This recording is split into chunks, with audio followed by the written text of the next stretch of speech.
नमः सर्वेभ्यः राम राम राम।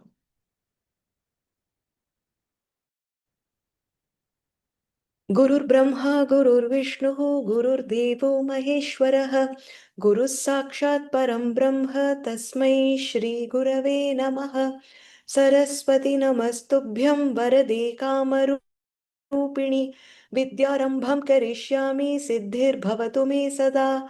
पठामि संस्कृतं नित्यं वदामि संस्कृतं सदा। ध्यायामि संस्कृतं सम्यक् वन्दे संस्कृतमातरं। संस्कृतस्य प्रसाराय नैजं सर्वं ददाम्यहं। संस्कृतस्य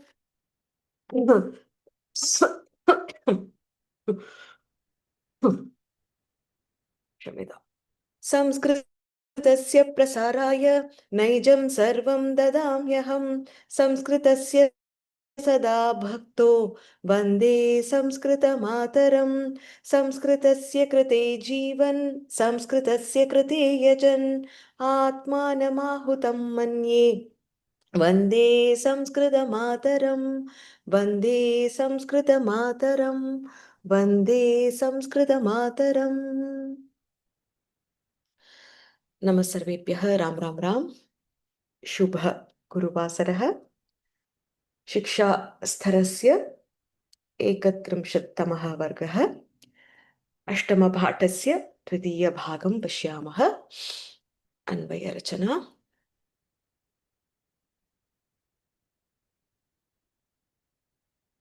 नमस्कारः। नमस्ते। तान् समीक्ष्य स कौन्तेयः तान् समीक्ष्य स कौन्तेयः सर्वान् बन्धूनवस्थितान् सर्वान् बन्धूनवस्थितान् कृपया परयाविष्टः कृपया परयाविष्टः विषीदन्निदमब्रवीत्। विषीदन्निदमब्रवीत्।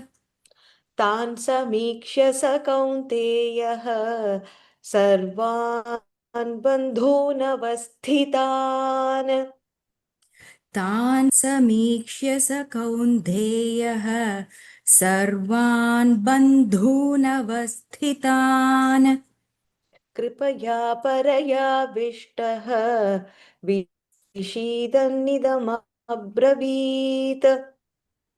कृपया परयाविष्टः विषीदन्निदमब्रवीत्।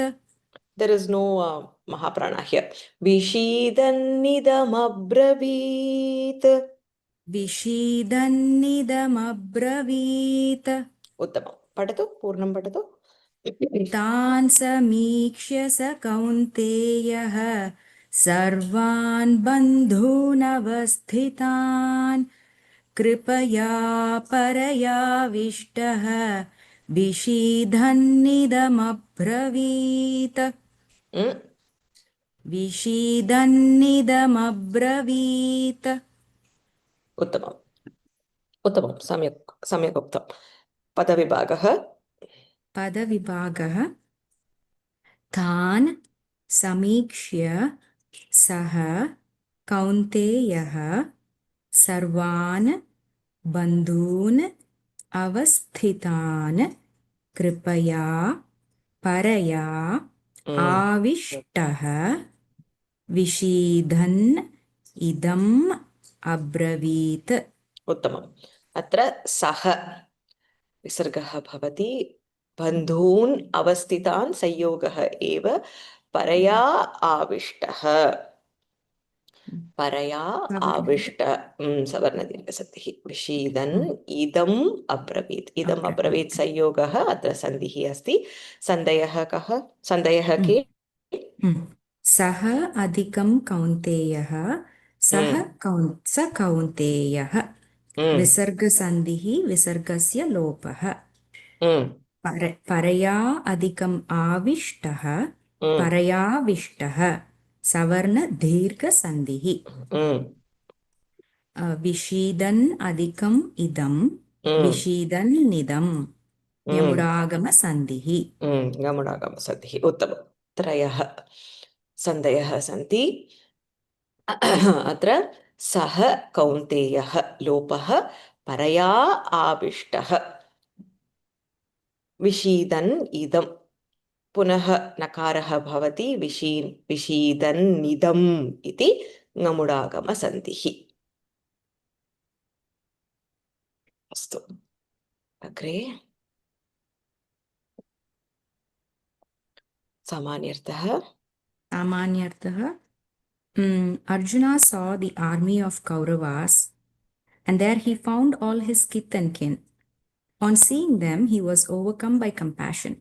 There were his preceptors, brothers, sons, grandsons, and relations and friends.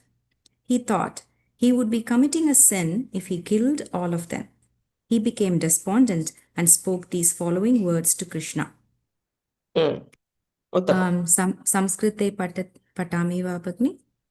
पठतु अर्जुनः कौरवानां सेनां दृष्टवान् तत्र तस्य स्वबान्धवाः दृष्टाः सः तान् दृष्ट्वा करुणया आविष्टः अभवत् तत्र तस्य अध्यापकाः सहोदराः पौत्राः प्रपौत्राः बान्धवाः मित्राणि च सन्ति सः चिन्तितवान् सर्वान् हत्वा चेत् पापं करिष्यामि इति अतः सः एतत् वचनं कृष्णम् उक्तवान् सर्वान् उत्तमं बहु उत्तमं भगिनि oh there was a correction so the hatva is wrong we'll fix that purvam can I read it again पठतु एकपदमपि अत्र अस्ति पठतु अर्जुनः कौरवानां सेनां दृष्टवान् तत्र तस्य स्वबान्धवाः दृष्टाः सः तान् दृष्ट्वा करुणया आविष्टः अभवत् तत्र तस्य अध्यापकः change it to आचार्याः it's more yeah so those days it's more the usage was acharya अस्तु आचार्याः सहोदराः पौत्राः प्रपौत्राः बान्धवाः मित्राणि च सन्ति सः चिन्तितवान् सर्वान् हत्वा चेत् पापं करिष्यामि इति translate the last sentence if I will be committing a sin if I killed them if I kill them so if I kill them will be how will it be twa pratyaya if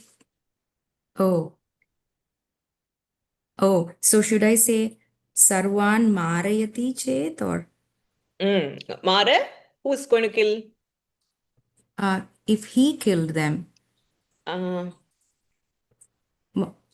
I see what you mean this is direct speech so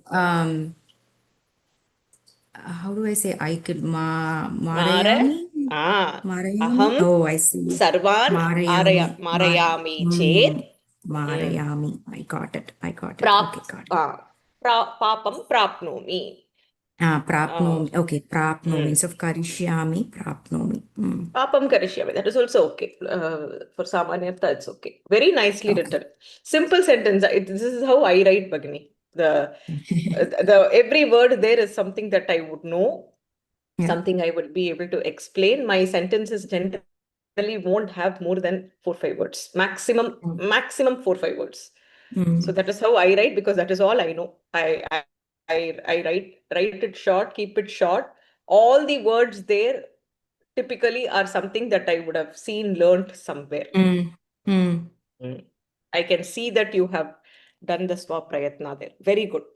Screen drishtva patatu. तान् सर्वान् बन्धून् दृष्ट्वा सः दयापूरितः कुन्तीपुत्रः तापेन एवम् उक्तवान्. Seeing all those relatives, Padtu. Seeing all those relatives present, that son of Kunti, filled with supreme pity, said thus with dejection. I've written like a paragraph. You simplified the whole thing in one sentence, Pagini. That's beautiful. Is this not there in the book? I don't know. I thought don't think so. It's not there. There's a Tatparyam in English, and that's about it. I don't see Samanyarthaha. I just took that paragraph and I converted it in a way I can understand. But you've further taken that and said it in one sentence, which is so beautiful. Very nice. Son of Kunti, supreme compassion. I think paraya daya. More than pity, I would say compassion. Thus, Pritaha. Vishidan. So Vishidan would be dejection, being upset. That's why the first Filled with adhyaya sorrow. Adhyaya, it's called as Arjuna Vishada Yoga.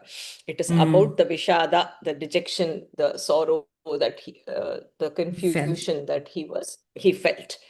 So that is what the first Adhyaya is. In fact, I meant to say this in the previous class. So we're talking about Adi Shankara's Bhashyam. I think Sri Vidya Bhagni had mentioned something about how Shamita, I have a bad throat. How the Kauravas and Pandavas were feeling. I think Kauravas was being projected in the shloka, and there was an interpretation about. And then I said Shankara Bhashyam, and then I remembered that night. In fact, I was discussing this with one of my daughters, and then I remembered Shankara Bhashyam actually does not give Adi Shankaracharya does not give the Bhashyam for the first Adhyaya. He actually starts from somewhere in the second. So he does not talk about the state of the people, state of Arjuna, and what led to the actual Gita, where it actually starts from the Sankhya Yoga, the second chapter. So his Bhashyam itself is only from chapter 2, and not even from the beginning, somewhere in the beginning, 10th shloka or something like that. So yeah, I wanted to mention that because I remembered that night when I was discussing with my daughter. Astu, वाक्यविश्लेषणं. वाक्यविश्लेषणं क्रियापदम् अब्रवीत् आविष्टः समीक्ष्य. So we'll start with the abravit. Kriyapadam. Pratama vibhakti saha kaunteyaha paraya vishtaha vishidan. You have split this pada. Paraya vishtaha, you have split into? Oh, so it must be only avishtaha.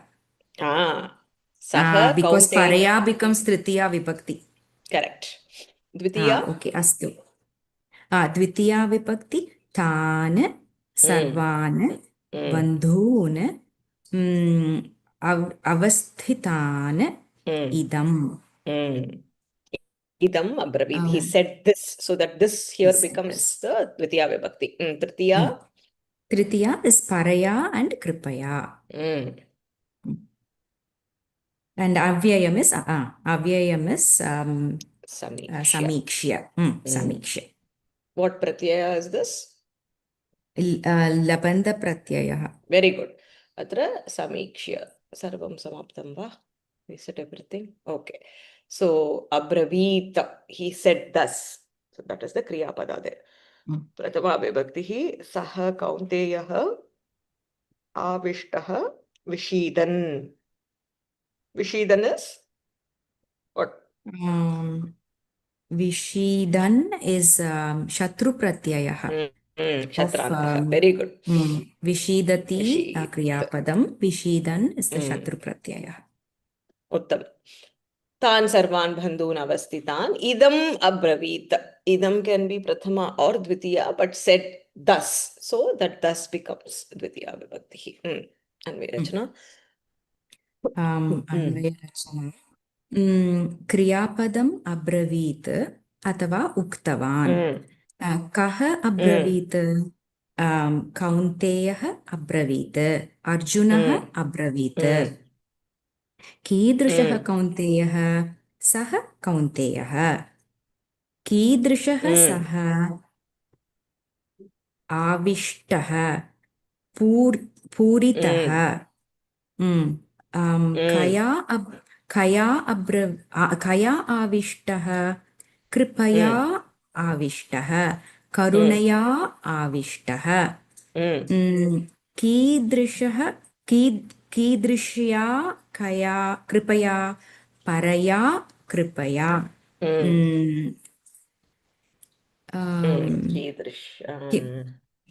I have written paraya is it's Kidrishya. Kidrishi. So Kridrishya.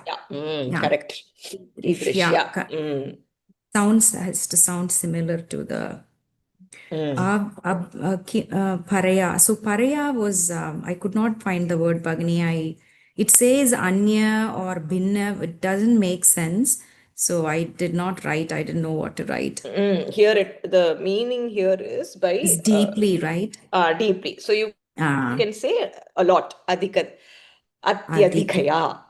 Oh, Atyadhikaya. Atyadhikaya. Let me write it down. Okay, astu. Then kim abravit idam abravit etat abravit kim kritva abravit samikshya darshya abravit kan samikshya darshya on seeing is drishtva. Oh, drishtva. Pashyati is to see, darshayati is to make somebody see. That's why we call darshanam.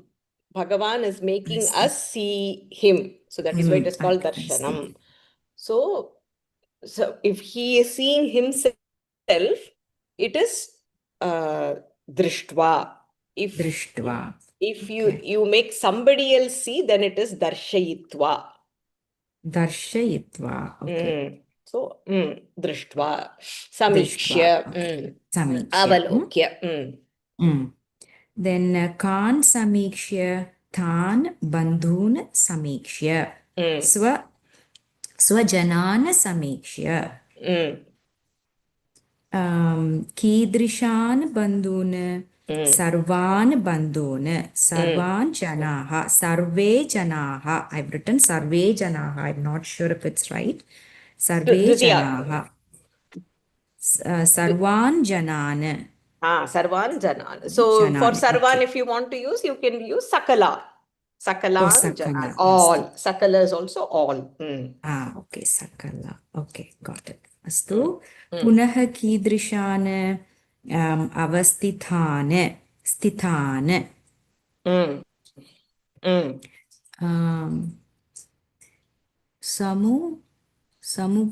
samupasthitan. Okay.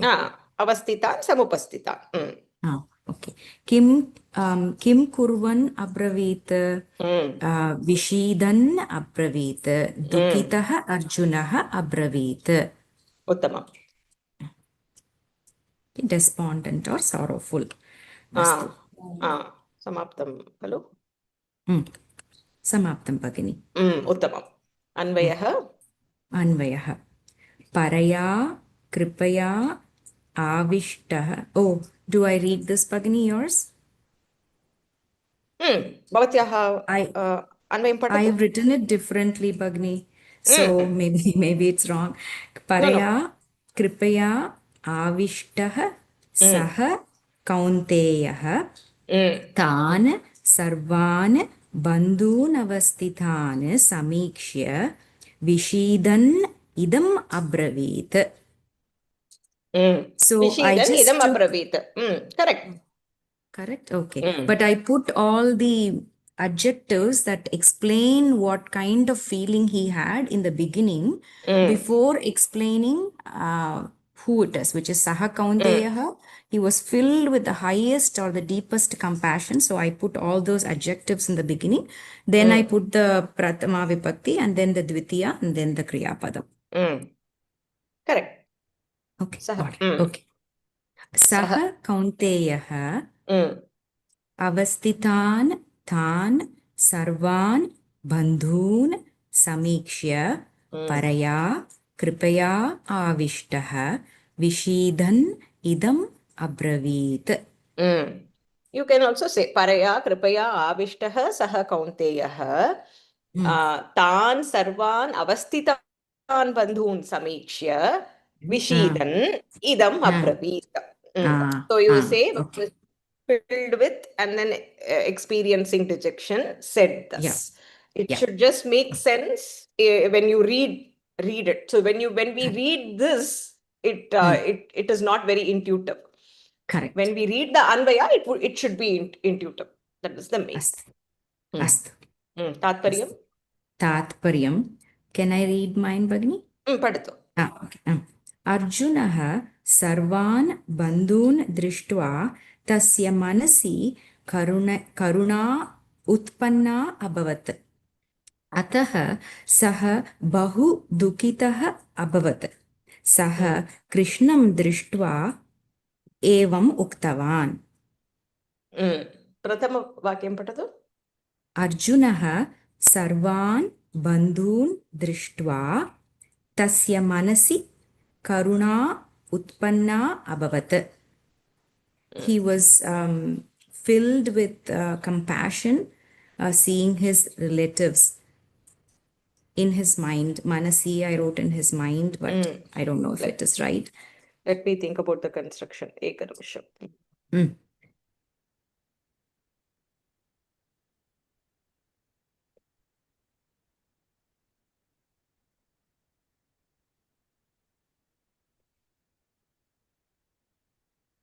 Arjunaha.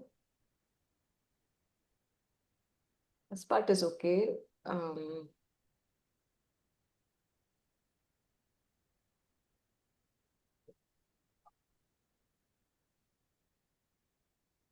पुनः पठतु भगिनि. अर्जुनः सर्वान् बन्धून् दृष्ट्वा तस्य मनसि करुणा उत्पन्ना अभवत्.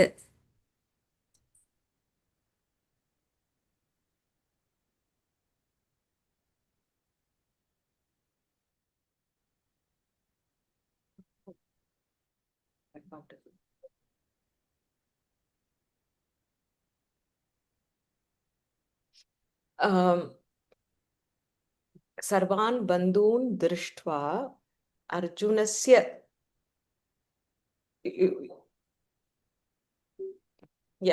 सर्वान् बन्धून् दृष्ट्वा अर्जुनस्य मनसि karuna utpanna abhavat. Kind of have to flip it because usually when you say drishtva, there is something that follows that done by that person. But here, in his mind. In his mind. So you'll have to flip it, saying Sarvan bandhun drishtva Arjunasya manasi karuna utpanna abhavat. Are you getting the difference in construction?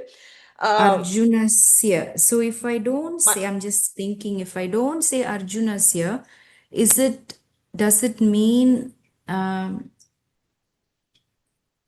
so I'm assuming Tasya is Arjunaha here, maybe. Correct. But Arjunaha Sarvan bandhun drishtva. So when you say Arjuna, having seen that, usually something follows done by Arjuna. Correct. So I would word it, I think logically Arjunasya. what you have said. So Sarvan bandhun drishtva, having seen all the bandhus, Arjunasya manasi, in the mind of Arjuna.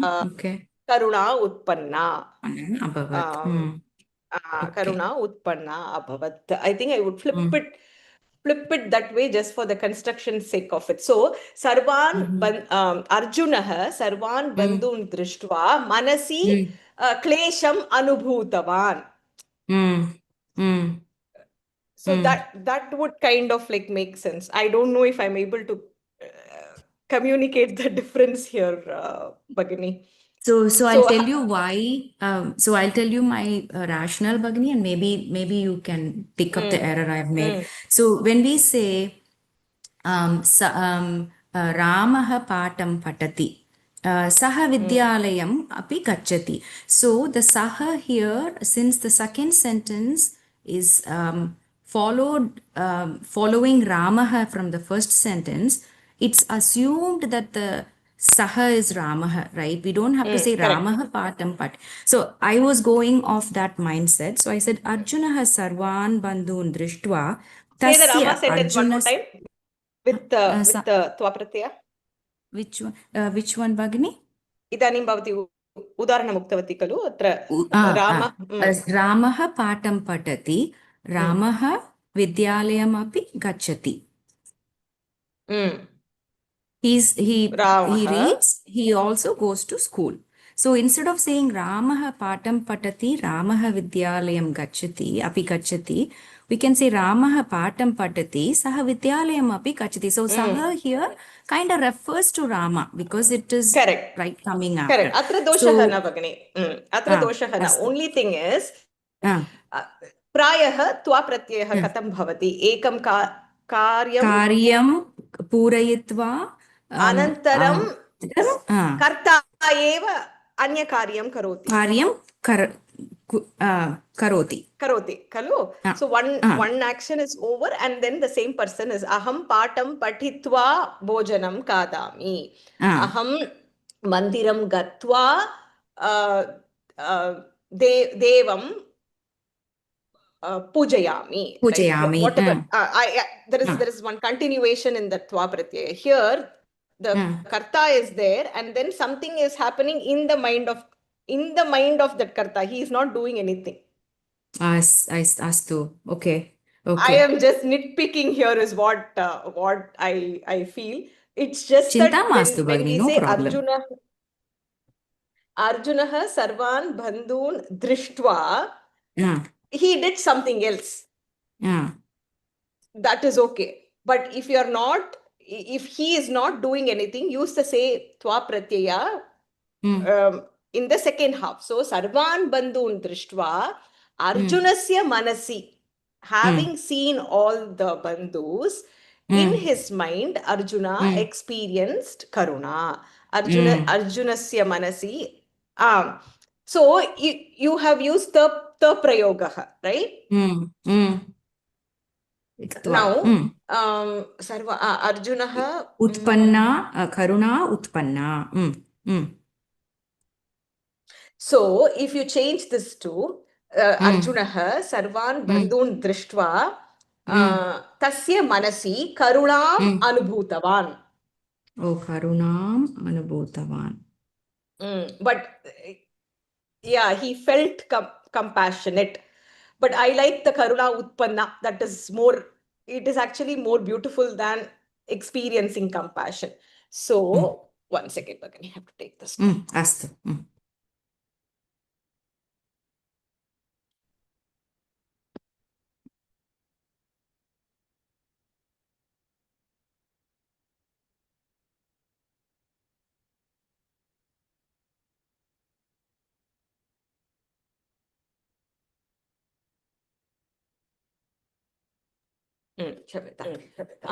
अत्र सर्वान् बन्धून् दृष्ट्वा अर्जुनः तस्य मनसि अर्जुनस्य मनसि करुणा उत्पन्ना. So make karuna as the karta there, utpannah, karuna utpannah, arjunasya manasi karuna utpannah. Okay. Rest of them were very good. Patatu. अतः सः बहु दुःखितः अभवत्. सः कृष्णं दृष्ट्वा एवम् उक्तवान्. एवम् उक्तवान्. उत्तमम्. अर्जुनः समुपस्थितान् निखिलान् स्वजनान् अवलोक्य अत्यधिकतया करुणया पूरितः खिद्यमानः एवम् उक्तवान्. व्याकरणांशः.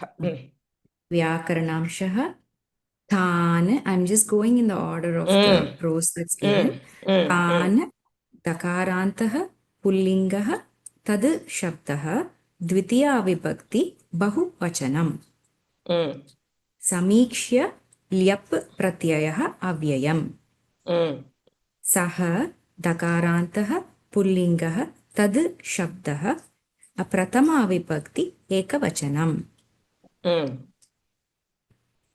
कौन्तेयः अकारान्तः पुल्लिङ्गः कौन्तेय शब्दः प्रथमा विभक्ति एकवचनम्.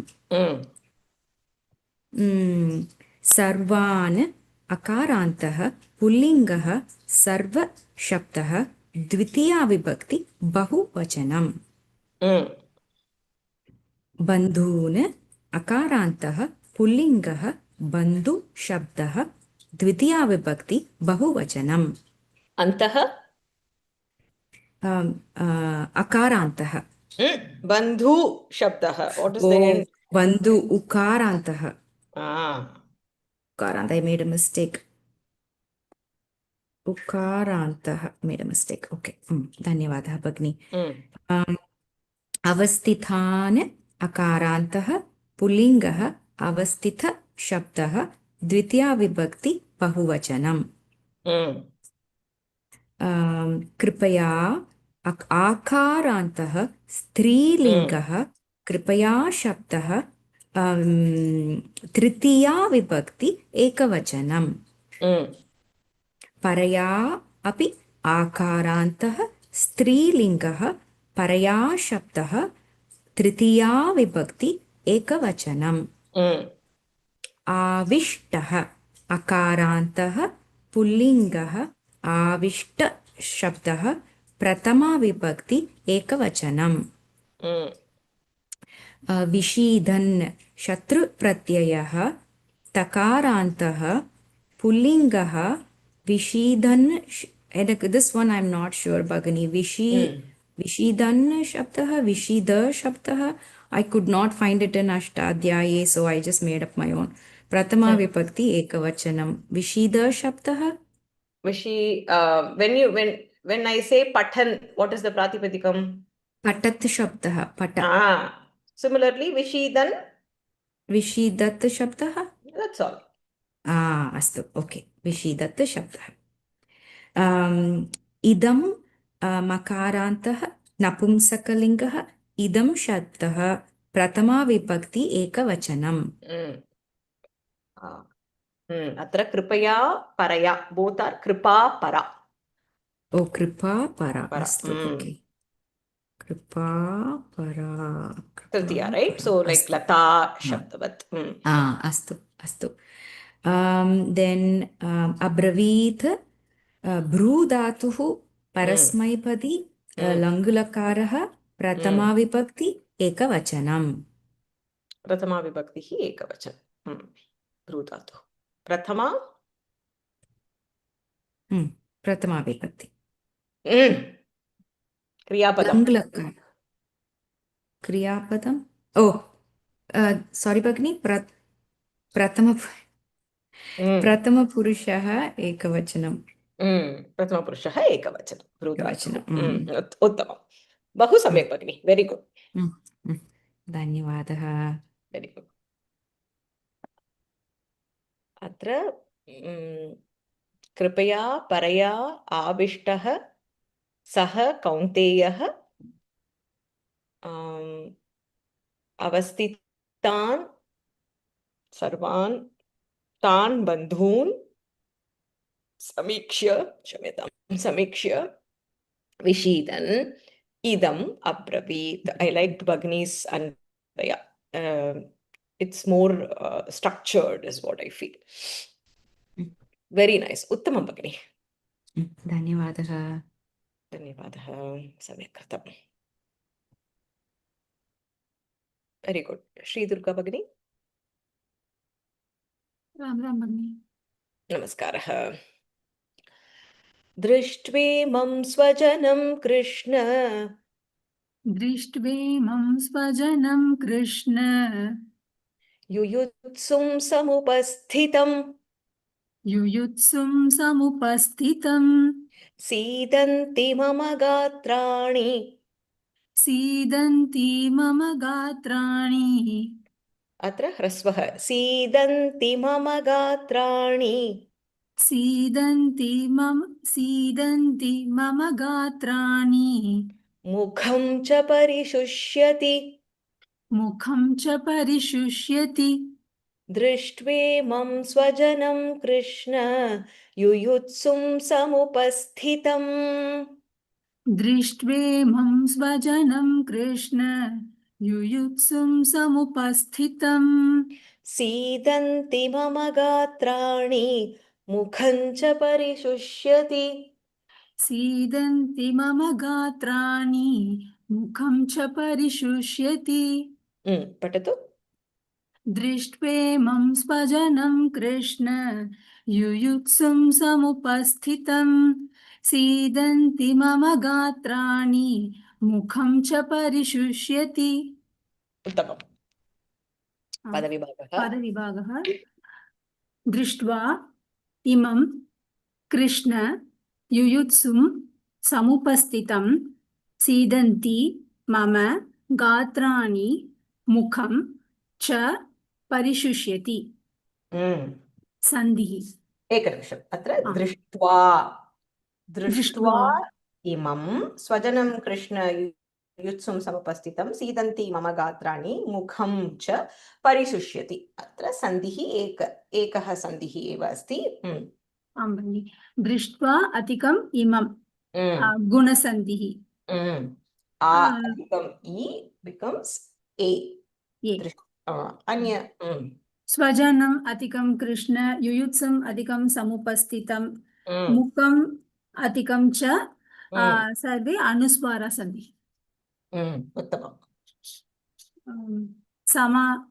सामान्यतः अर्जुनः श्रीकृष्णम् उक्तवान् हे कृष्ण येनं युद्धं कर्तुम् इच्छन्तः बान्धवाः दृष्ट्वा मम गात्राणि पश्यन्ति वदनं भृज्यति च इति पुनः वदतु अर्जुनः श्रीकृष्णम् उक्तवान् हे कृष्ण येनं युद्धं कर्तुम् इच्छतः बान्धवाः दृष्ट्वा मम गात्राणि पश्यन्ति one second हा, एनं युद्धं कर्तुम् इच्छतः बान्धवाः हौ बान्धवाः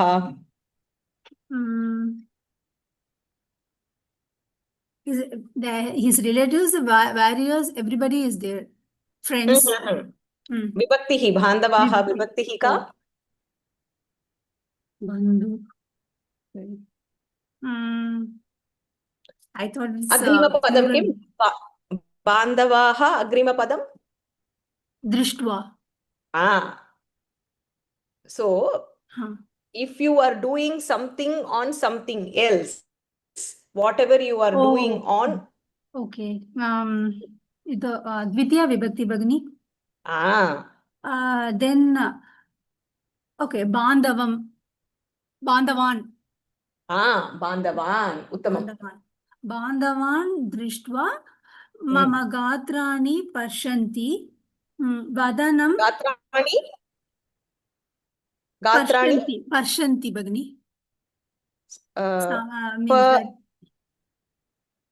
I found this word in dictionary भगिनि Parshanti. What does that mean? His limbs are trembling, right? Trembling. Okay. Shaking or shivering. So I found this word. Okay. Another word is Badanam Brijjati. His mouth has become dry. Dry. So that's the thing. When we use this, the dryness, I don't know. So I have to look up these two words. I have not heard. Okay. Mm. I found it from the dictionary, Sanskrit dictionary online. From that one, Mm. Bhagini. That's all Okay. for Samanartha. So for tremble, right? Yes, Bhagini. Astu. 1 second. I'm just looking it up. Astu, Bhagini.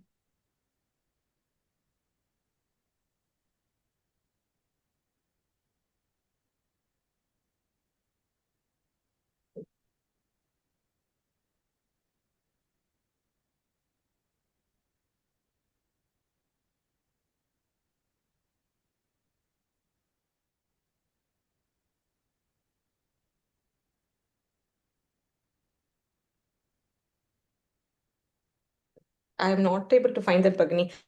So if it is just trembling, shaking, the word that we have learnt, if you have to use that, it will be Sampati. kampante. Okay. Right? So in general, the first step should be, do we know some word that we have encountered already, right? And would that fit the context? So that should be the first step whenever we write samanya artha or pratipadartha. Do I know any word? Sarva. Oh, I know sakala. Sakala is also all. So instead of I definitely am not devaluing your effort of looking in the dictionary. Absolutely not. It's just that sometimes, even in English, I have told this before, you cannot use all words in all context. Even though the meanings are very similar, it is very contextual, right? The way you use a particular word is very contextual. So even though the meaning might be very similar, the context wise, which word you use might be different. So personally, my first step will be, if I know some word which is similar to that usage, that is where I will go. What is the second word, Bhagini? You said first one that I'm not able to find. You can send it to me later. I'll just check and say, just to make sure that it's the right usage. Sure, What is the Bhagini, second one? Bridjati. Bridjati. I think this I have heard. I think 1 second. I'll look it up.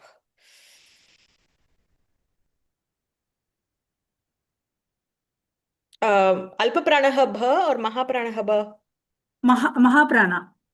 Okay. We just saw this word, right? Brijati is fry, roast. I think we did it in. Okay, it comes with the meaning of parch also. Dry, parch. I'm not sure. Okay. What have I written? Let's see. I think Sushkam is Angaha Dukitaha Bhavanti. Mukam Shushkam Bhavati. Bhagini, so should I change it to Kampiante? Kampate. Kampante. Kampante.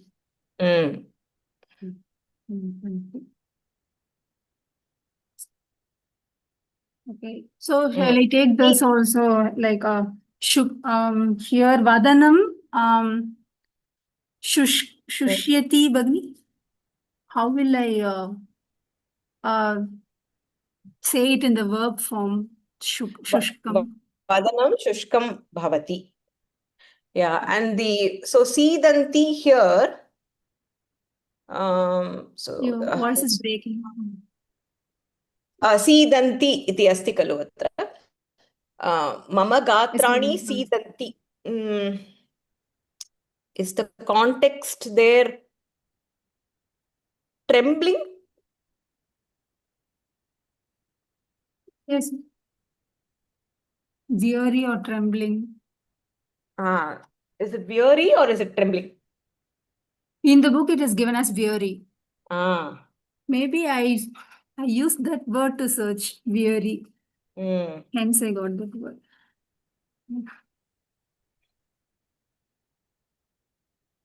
Let's see if we are able to find this. Hold on. Ek nimisham Bhagini. Yes, Bhagini.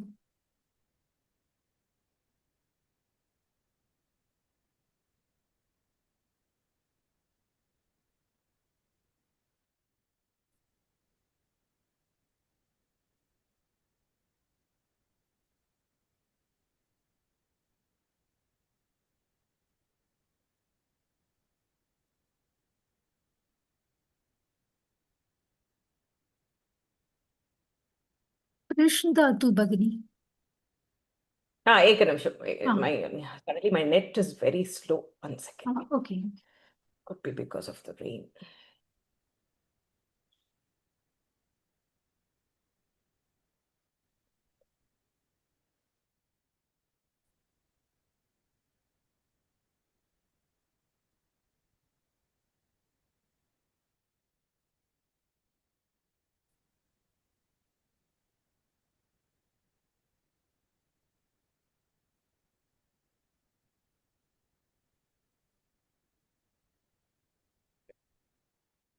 In Ashtadhyayi, this is given as, can you see now?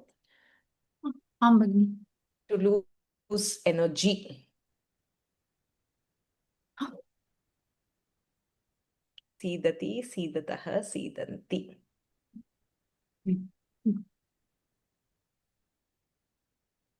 Lose energy.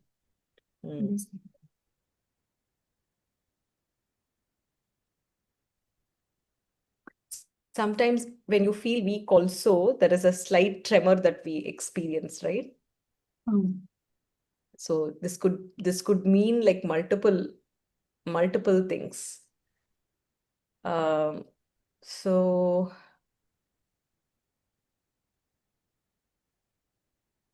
if I had to do,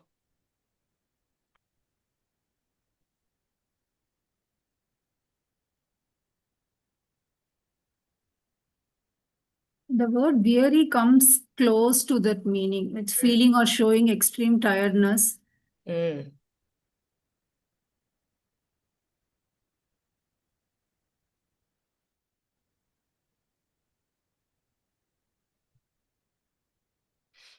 I actually like this one. So, I stopped sharing.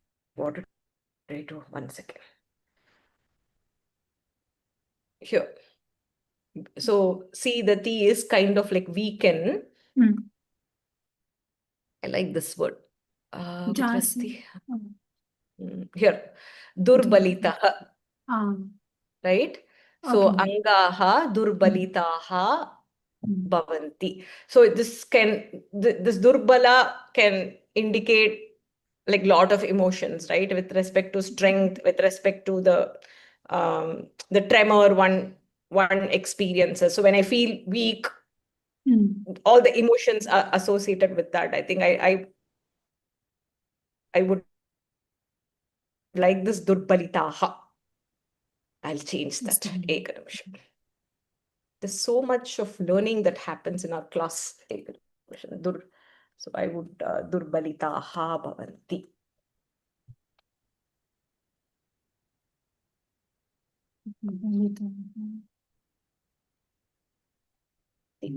I like that better.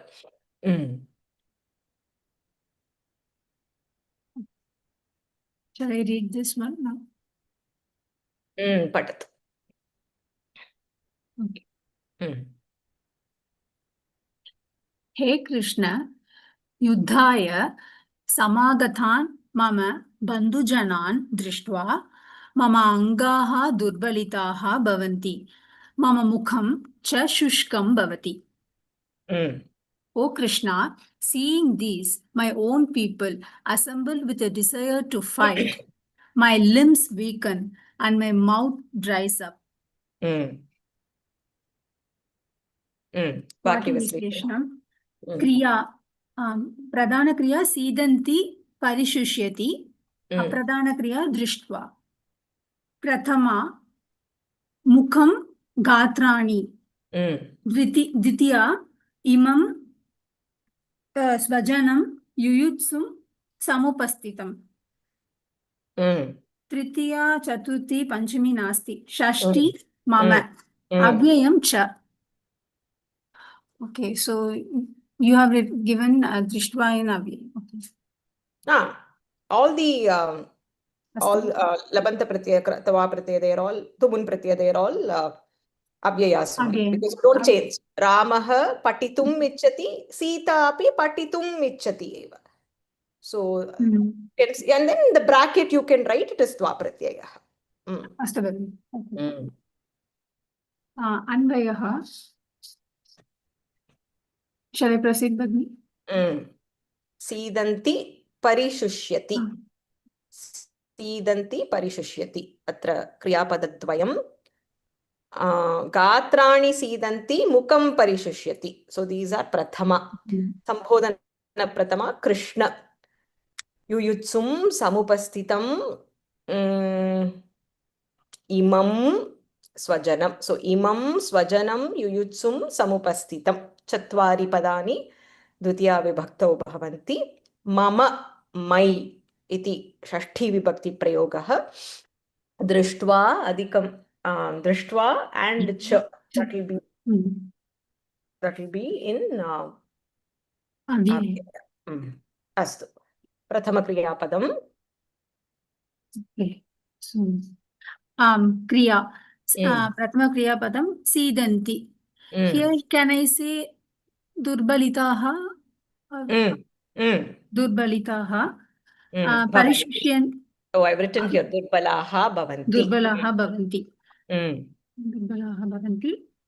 परिशुष्यति. Can I go ahead with the brijjati word, Bhagini? Or शुष्कं सीदन्ति इति अस्ति. प्रथमक्रियापदं स्वीकृत्य अनन्तरं कानि सीदन्ति. कानि सीदन्ति. Understood. क्रिया सीदन्ति दुर्बलः भवन्ति. कानि सीदन्ति गात्राणि सीदन्ति अङ्गानि सीदन्ति. नेक्स्ट परिशुष्यति शुष्कं भवति. किं परिशुष्यति गात्राणि whose कस्य गात्राणि मम गात्राणि. Okay, but together I have written like this. Okay, kasya gatrani mama gatrani arjunasya gatrani. Now parishushiti. So fine. Okay, but I have written together, Bhagini. You can also say, so in general you complete then and then you also say all this also. So one this more thing will repeat happens. For second. Same thing. Correct. Kim kritva सीदन्ति दृष्ट्वा सीदन्ति. Anantaram proceed that part. Till which till drishtva part should I take this, or to all together avasthitam I should repeat? Avasthitam. So kam drishtva imam swajanam. And then okay, fine. Okay, I will do. Fine. Okay. Kani सीदन्ति गात्राणि अङ्गानि सीदन्ति. किं दृष्ट्वा सीदन्ति इमं स्वजनम् एनं बान्धवाः दृष्ट्वा. कीदृशं स्वजनं युयुत्सु युद्धं कर्तुम् इच्छतः. पुनः कीदृशं युयुत्सुं समुपस्थितम् अवस्थितं. The second verb परिशुष्यति शुष्कं भवति. किं परिशुष्यति मुखं परिशुष्यति वदनं. कस्य मुखं परिशुष्यति मम अर्जुनस्य. किं दृष्ट्वा परिशुष्यति इमं स्वजनम् एनं बान्धवाः. कीदृशं स्वजनं युयुत्सु युद्धं कर्तुम् इच्छतः. पुनः कीदृशं युयुत्सुं समुपस्थितम् अवस्थितम्. So I would put it this way. So here, one second. Yeah.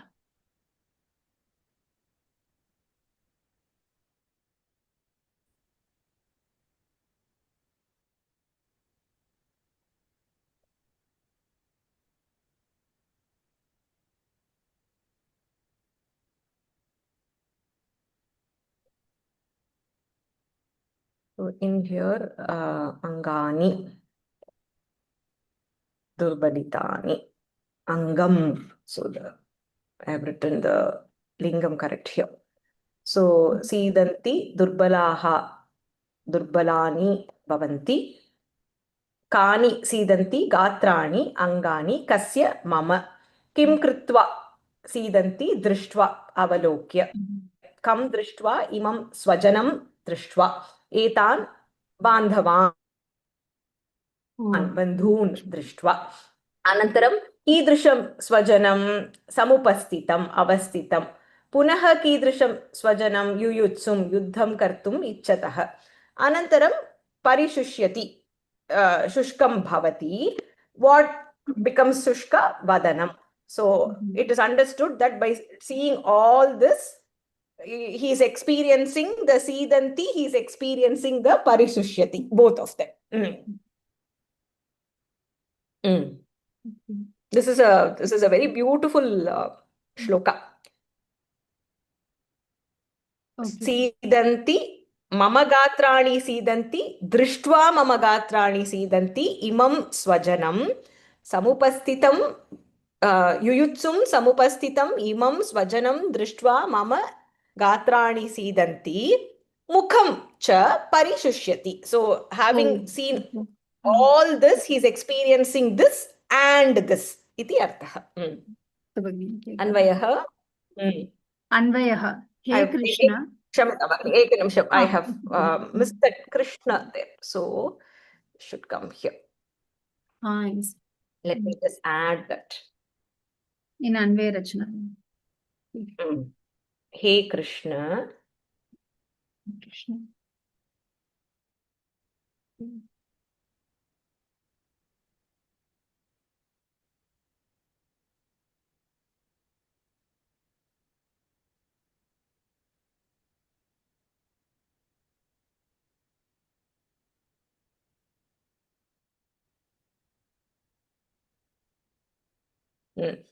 Hey Krishna.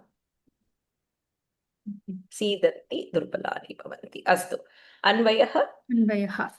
Hey Krishna. Imam samupastitam svajanam yuyutsum drishtva mama gatrani sidanti mukham parishushyati cha.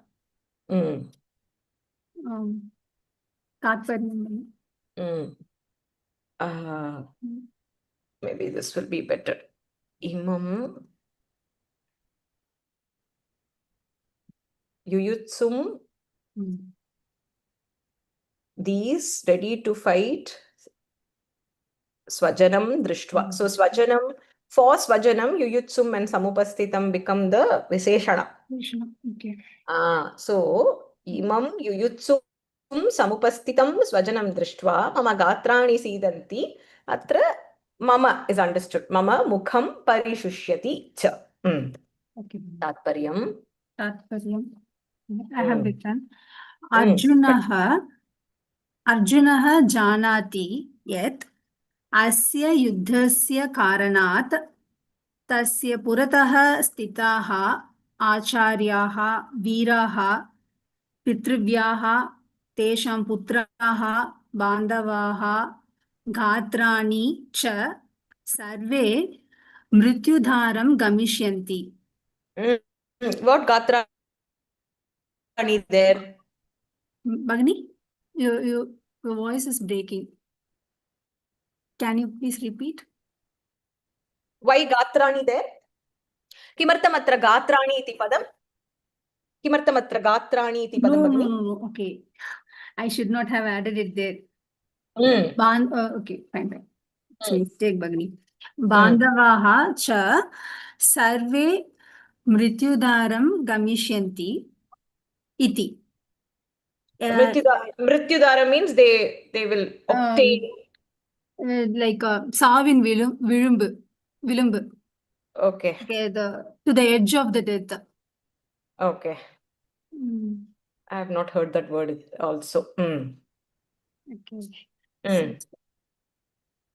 Okay, fine. I will continue with me. Etat sakshatkaraha Arjunasya hridi daya chitte bhayam cha utpannaha.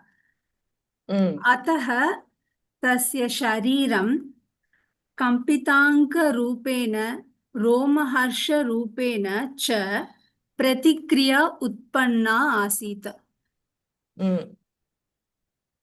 That's it. Punah ekavaram patatu, Bhagini. Complete. Okay. Arjunaha janati yet asya yuddhasya karanat tasya puratah stitaha acharyaha veeraha पितृव्याः तेषां पुत्राः बान्धवाः च सर्वे मृत्युधारं गमिष्यन्ति इति। एतत् साक्षात्कारः अर्जुनस्य हृदि दया What चित्ते is sakshatkaraha there? this realization, upon realizing this, the realization that he is going to kill everyone or going to harm. So That sentence is sakshatkara not is right. realization, Bhagini. Yeah, read that sentence. एतत् साक्षात्कारः अर्जुनस्य हृदि दया चित्ते भयं च उत्पन्नः. What is okay? So, what is the Kartrupadam in this? This realization, साक्षात्कारः.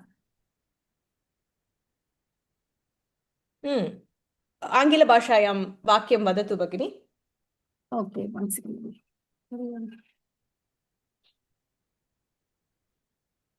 The realization of this fact produced pity in his heart and fright in his mind. But you're saying this sentence is in what prayoga? You're saying this realization produced something, right? So this is what prayoga? It's the active only, direct. Active. Direct was. इदानीं संस्कृतवाक्यं पठतु. एतत् साक्षात्कारः अर्जुनस्य हृदि दया चित्ते भयं च उत्पन्नः. उत्पन्नः is what?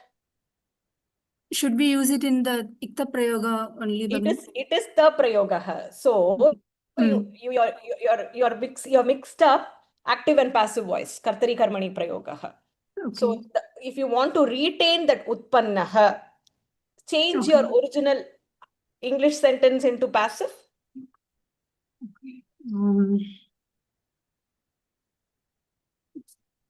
By realizing this fact,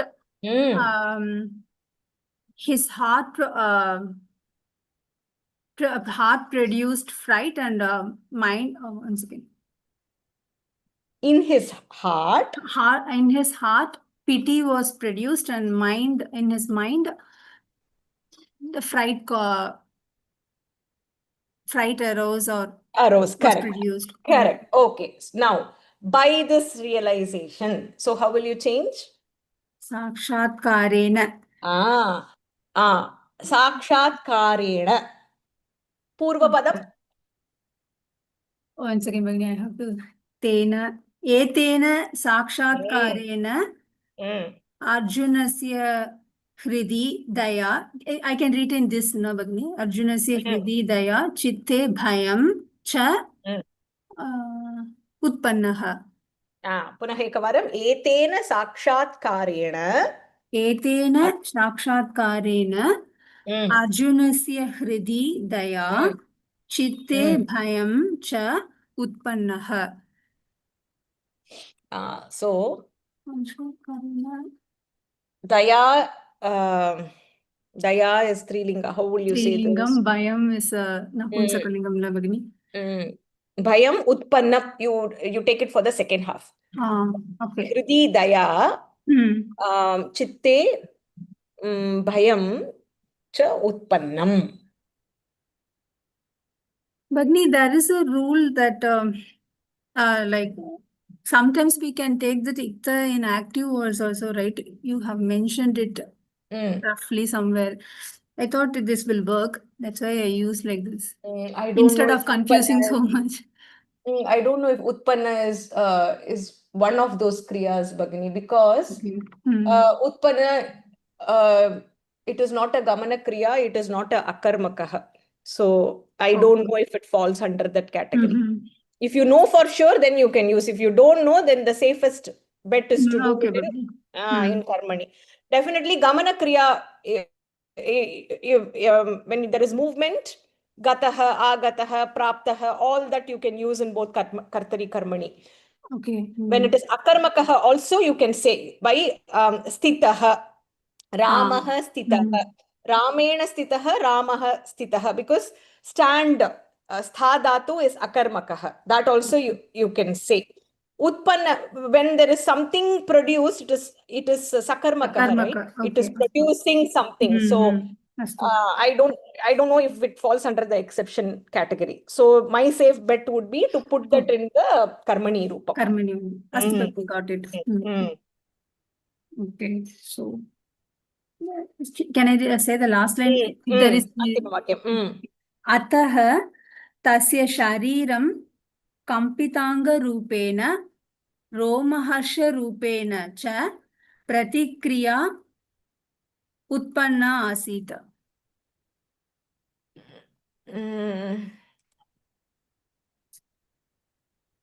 What is pratikriya?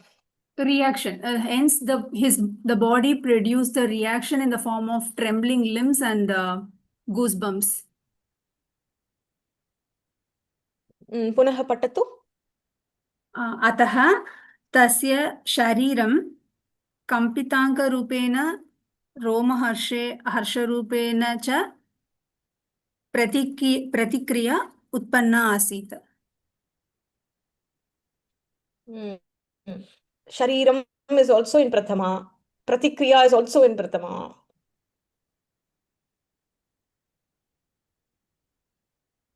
How do we fix this? I don't understand, Bhagini. Shariram is also prathama, right? Yes, Bhagini. Pratikriya is also in prathama. So, what are you suggesting to change, Bhagini? That's what I'm thinking. So, can we say there was reaction in the body? Ataha tasya sharire. Yeah. Shariram will not come. Shariram asit, pratikriya asit. That will not come. There will. So, tasya sharire. What rupena? Kampitanga rupena. His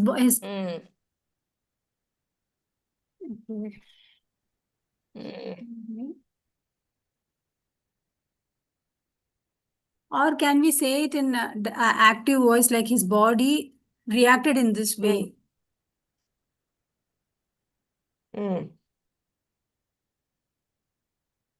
Shariram pratikriyam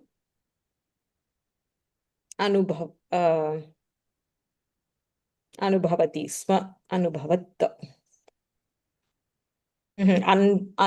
Anubhavatta, because anu is upasarga, so anubhavati sma. Yeah, this is a complicated sentence, Bhagini, what you have constructed. Okay. So I actually like the pratikriya. So ataha tasya sharire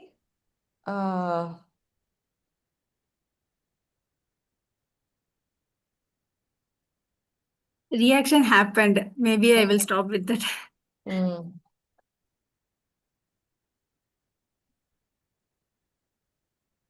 Pratikriya asita.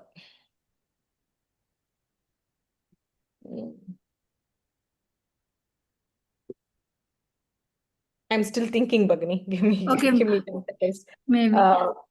Tasya sharire. Maybe I will send you, Bhagini. You can correct me later. Pratikriya abhavatta. Tasya sharire. Kampitanga rupena. Agrima padam? Romahasha rupena. Yeah, it's not there in the shloka. In general, Hair standing on the end in the commentary. Commentary madhye asti va? No, in English only, not in Sanskrit. In the Kutra English asti? commentary, I have that one book, Bhagini, Bhagavad Gita explanation book. In that, I saw hair coming to the end word being used. Interesting, because usually this goosebump has a very positive connotation, right?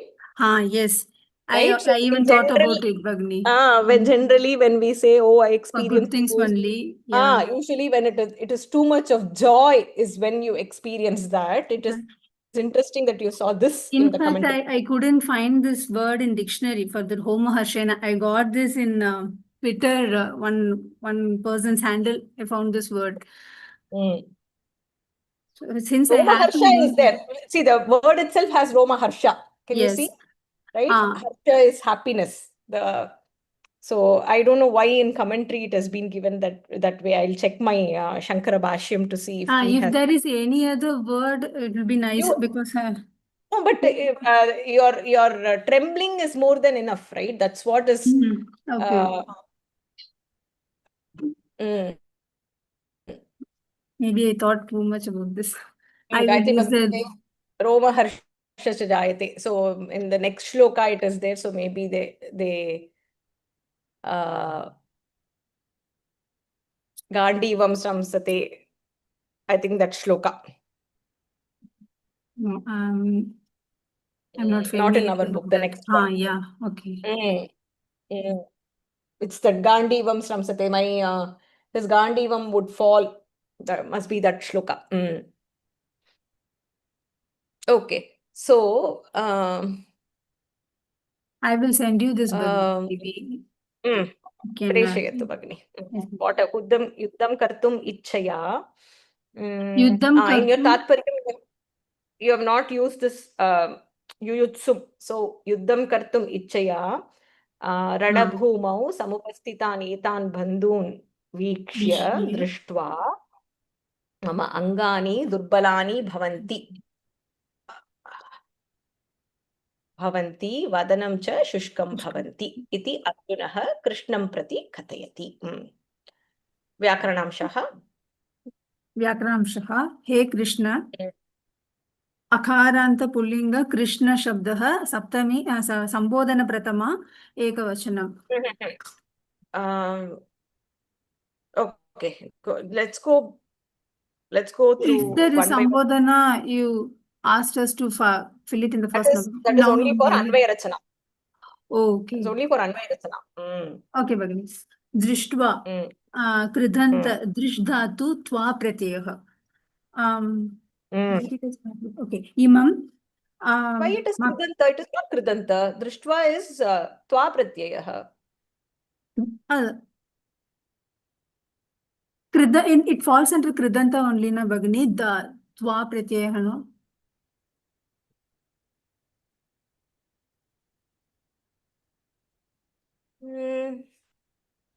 I don't know if it is called a Kridanta, but I know definitely Kritavan is Kridanta because you're using a Namapada in a maybe the Avyayas also fall under that. If you see that, what is it? In Ashtadhyayi also, all this falls under Kritanta Rupam only. So even the Avyayas will fall under Kridanta. Okay. Okay. So, Imam Makaranta Makarantah Pullingah Idam Shabdah Dvitiya Ekavachanam. Svajanam Akaranta Pullinga Svajana Shabdah Dvitiya Ekavachanam. Yuyutsu Ukaranta Pullingah Yuyutsu Shabdah Dvitiya Ekavachanam. Samupasthitam Akaranta Pullinga Samupasthita Shabdah Dvitiya Ekavachanam. Sidanti Sad Dhatuhu Parasmaipati Latlakaram Pratama Bahuvachanam. Mama Dakaranta Trilingeshu Ashmat Shabdaha Shashti Ekavachanam. Gatrani Akaranta Napumsakalingaha Gatra Shabdaha Pratama Bahuvachanam. Mukham Akaranta Napumsakalinga Mukha Shabdaha Pratama Ekavachanam. Cha Avyayam Parishushyati Pari Upasargaha Atikam Shush Dhatuhu Latlakarha Parasmaipati Pratama Ekavachanam. Uttamam. Atra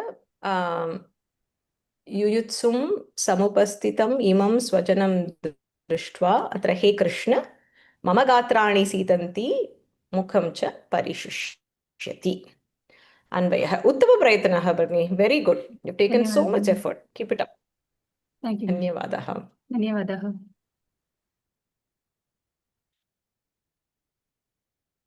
Tritiya Shlokaha.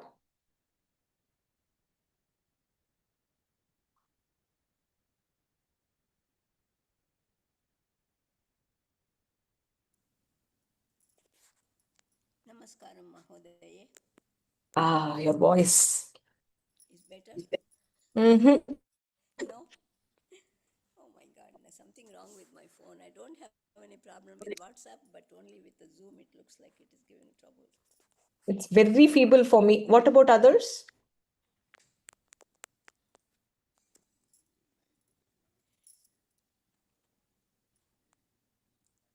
Can I speak now, Mahodaye? I'm not able to hear anything. It's very feeble. It's worse than when you presented on Tuesday. Yeah, I think there is something wrong with my Zoom app in the phone. I don't have my computer with me at present, so I don't have a choice. My computer Okay. is getting With this, we won't be able to hear Bhagini. Can somebody else fill in? I will. I can make a picture of it and send it to you. It's okay. Whatever. प्रेषयतु भगिनी.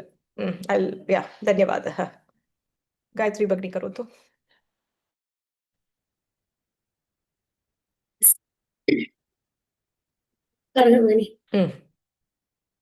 नमस्ते भगिनी.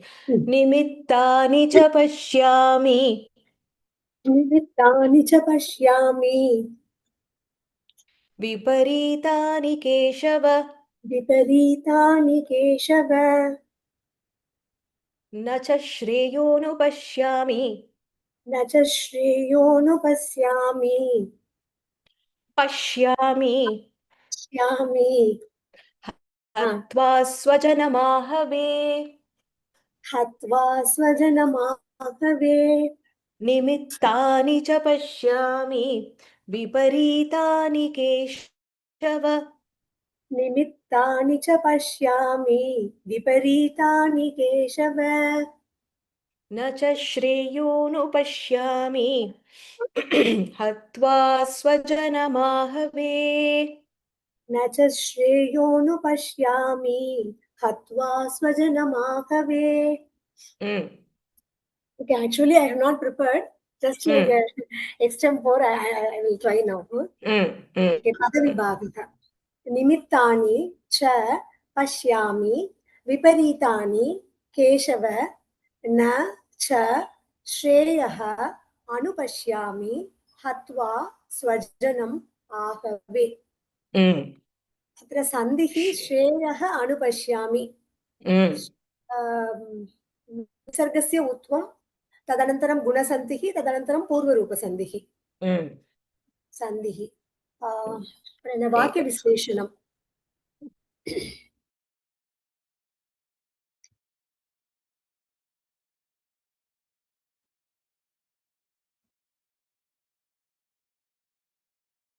Do you have the book with you? Yeah, I'm having the book. सामान्यर्थः आङ्ग्लभाषायां पठतु. सामान्यर्थः अर्जुनः one second. Arjunaha, he sees his own relative standing on the opposite side. So he's saying he becomes very sad. He becomes depressed, and he's telling. सामान्यर्थः from the book, Bhagini. Okay. I'm having okay. I will read from the screen. Oh Keshava, I see unfavorable moments. I don't see any prosperity. Having killed our own people in the battle. अत्र निमित्तानि विपरीतानि निमित्तानि अहं पश्यामि. स्वजनं हत्वा श्रेयः न अनुपश्यामि. He says that, हे केशव, अहं विपरीतानि शकुनानि. Here nimitta is the sign, the omen. पश्यामि. युद्धे स्वजनान् मारयित्वा विजयं श्रेयः न पश्यामि. Yes, श्रेयः. श्रेयः.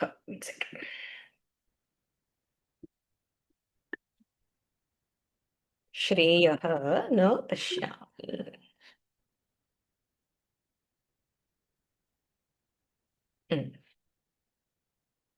विजयं श्रेयः न पश्यामि. वाक्यविश्लेषणं. विश्लेषणं क्रियापदं पश्यामि अनुपश्यामि संबोधन प्रथमा केशव प्रथम विभक्ति இல்ல प्रथम विभक्ति हत्वा सजनम् आकवे अहं पश्यामि अहम् अध्याकृतम् अस्ति अत्र ओके द्वितीया विभक्तिः निमित्तानि विपरीतानि श्रेयः स्वजनम् स्वजनं द्वितीया विभक्ति तृतीया विभक्ति இல்ல चतुर्थी இல்ல श्रेयोன்னு पश्यामि आहवे सप्तमी विभक्ति हत्वा अव्ययम् अत्र हत्वा न अव्ययपदानि एकनिमिषम् निमित्तानि let's do this in order Ganga Bhagini निमित्तानि विपरीत no I'm telling Ganga Bhagini who's helping me with typing विपरीतानि श्रेयः अनुपश्यामि then we won't miss any word so अनुपश्यामि पश्यामि अनुपश्यामि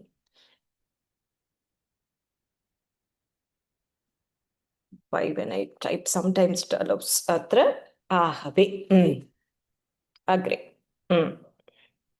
next is अन्वय रचना क्रियापदं ಮೊದಲ केशव संबोधन हे केशव next क्रियापदं पश्यामि कः पश्यामि अहं पश्यामि अध्याकृतम् अहं कानि पश्यामि निमित्तानि पश्यामि कीदृशानि निमित्तानि विपरीतानि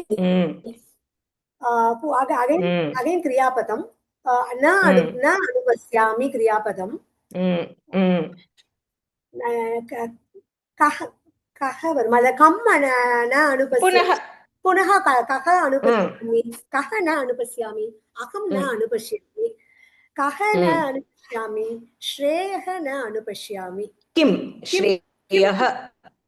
श्रेयः सारी किं करेक्ट किं श्रेयः न अनुपश्यामि किं कृत्वा न अनुपश्यामि हत्वा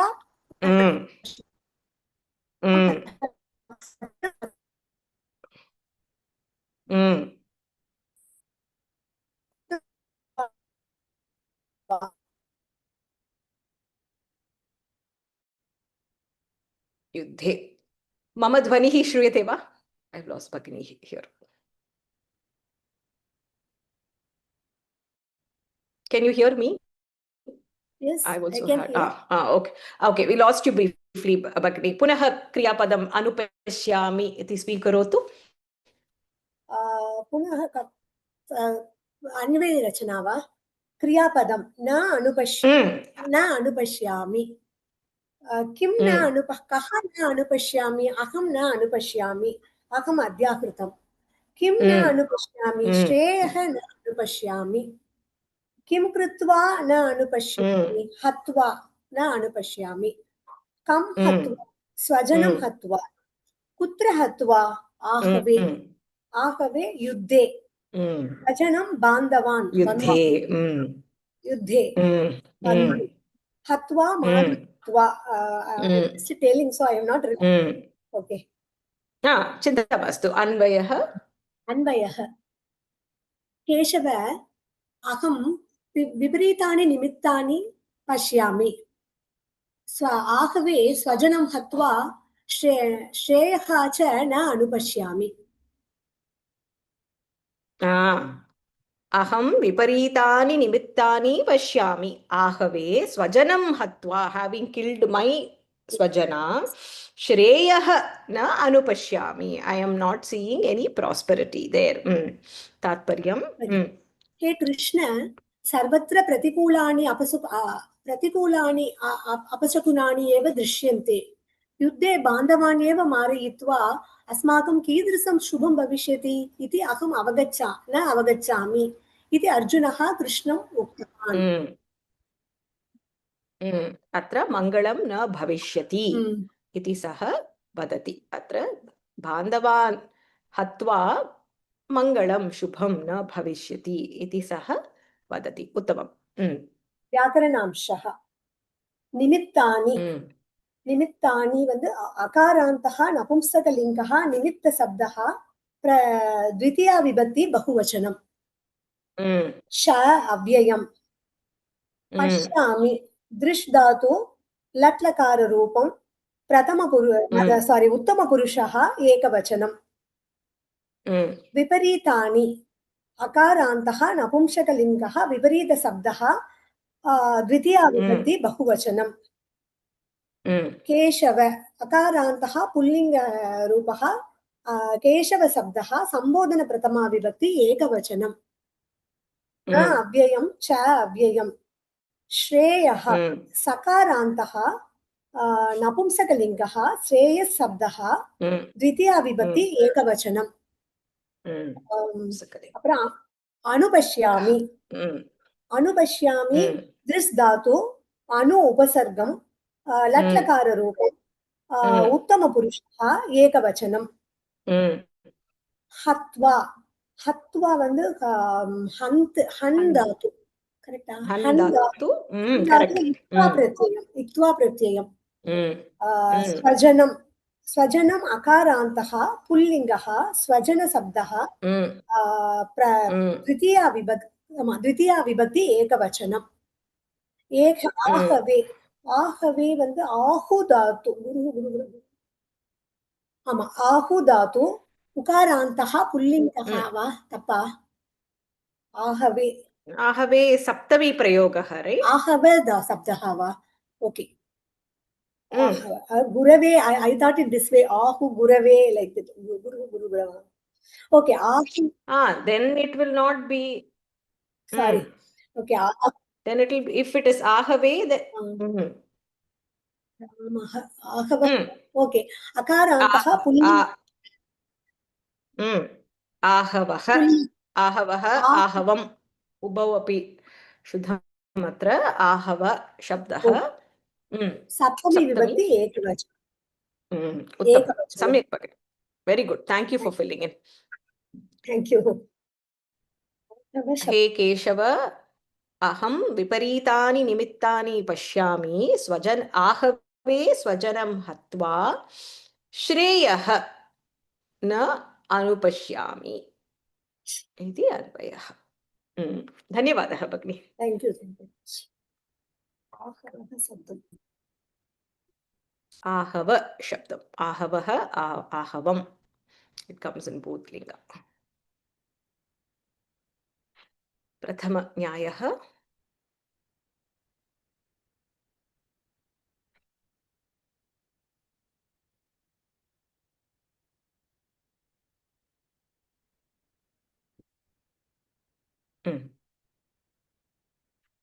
राम नमस्ते नमस्कारः भगिनि लौकिकन्यायः कूपकानकन्यायः प्रथमम् आङ्ग्लभाषायां पठामि वा भगिनि पठतु A person digging a well gets dirt all over his body, but when he strikes water he washes himself with it and drinks the same to dispel his fatigue. Thus many a time when we begin a work, we have to endure discomfort. But ultimately, when we reap the fruit and are adequately rewarded for all our efforts, it compensates for all the troubles endured. We may apply this maxim to speaking in Sanskrit. In the beginning, our speech may be full of defects, but by constant practice, we can and will overcome those and our language improves. The merit earned by speaking correctly will wash away the sin accrued by speaking wrong words. उत्तमम् कूपखननसमये कूपकानकस्य शरीरस्य उपरि धूलिः रजः च लप्यते एव परन्तु किञ्चित् कालस्य अनन्तरं कूपे यदा जलं जायते तदा तेनैव जलेन सह कूपकानकः आत्मानं स्वच्छं कर्तुं शक्नोति एवं बहुवारं यदा वयं कार्यम् आरम्भामहे तदा अस्माभिः असुविधा सहितव्या भवति परन्तु अन्ते यदा वयं सर्वेषां प्रयत्नानां फलं प्राप्नुमः तदा सर्वेषां क्लेशानां क्षतिपूर्तिं भवति यथा मात्रा प्रसवकाले सहितं सर्वं दुःखं विस्मृत्य शिशुं दृष्ट्वा सुखम् अनुभवति तथा संस्कृतभाषायां वयम् एतत् वाक्यं वदामः दोषेण वदतु परन्तु संस्कृतेन वदतु गच्छता कालेन सरलसंस्कृतम् अस्माकं मुखात् आगच्छति इति कथं साध्यं चेत् निरन्तर अभ्यासेन एव वयं तान् दोषान् अतिक्रान्तुं शक्नुमः सम्यक् वचनेन अर्जितं पुण्यम् अनुचितवचनेन सञ्चितं पापं दूरीकरोति अन्तिमवाक्यं पठतु भगिनि सम्यक् वचनेन अर्जितं पुण्यम् अनुचितवचनेन सञ्चितं पापं दूरीकरोति उत्तमं वेरी नैस् पुनः एकवारं मन्दं पठतु नो no I don't think there's any error there very beautifully written धन्यवादः कूपखननसमये पठतु कूपखानकस्य शरीरस्य उपरि धूलिः रजः च लप्यते एव परन्तु किञ्चित् कालस्य अनन्तरं कूपे यदा जलं जायते तदा तेनैव जलेन सः कूपखानकः आत्मानं स्वच्छं कर्तुं शक्नोति एवं बहुवारं यदा वयं कार्यम् आरम्भामहे तदा अस्माभिः असुविधा सहितव्या भवति परन्तु अन्ते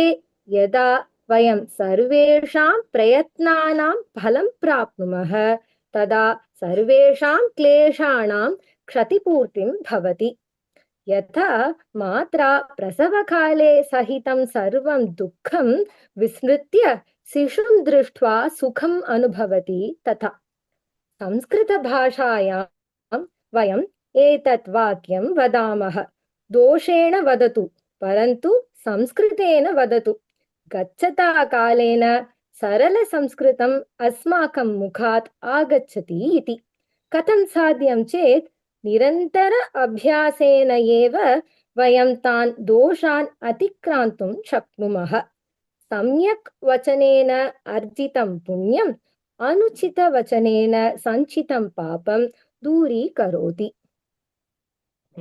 बहु सम्यक् what is the first one bagini dhulihi dust and dhulihi rajah cha rajah not dust ne partna and the dirt all over his body like the sere sagadi I meant that actually okay I have not heard that word rajah and then what is the agrima pada परन्तु किञ्चित् कालस्य अनन्तरं कूपे जलं जायते धूलिः रजः च लप्यते एव it will stick on to his body लप्यते एव maybe lapsyate should come lapsyate no lapsyate is to get get or dirt all over actually I wanted to search for sticker so get all over his body maybe lapsyate if I write it would be fine bagini lapsyate is to get if it is stick right I think it is we can say get applied right so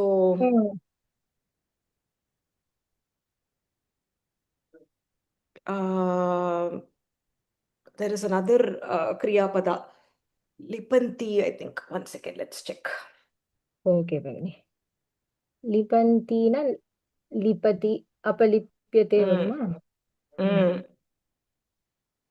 lipyate that's why I was confused as to what is lapyate lipyate ashtadhyaya madhya vishya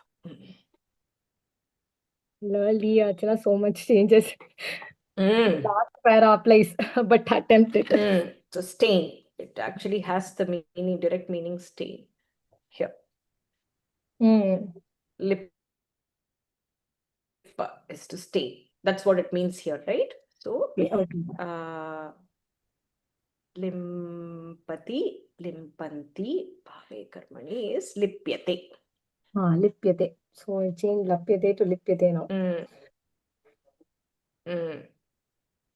if you say dhulihi what is the other word rajah I have not heard of that lipyante. If you say dhulihi in bahuvachanam, it will be lipyante. Okay, Bhagini.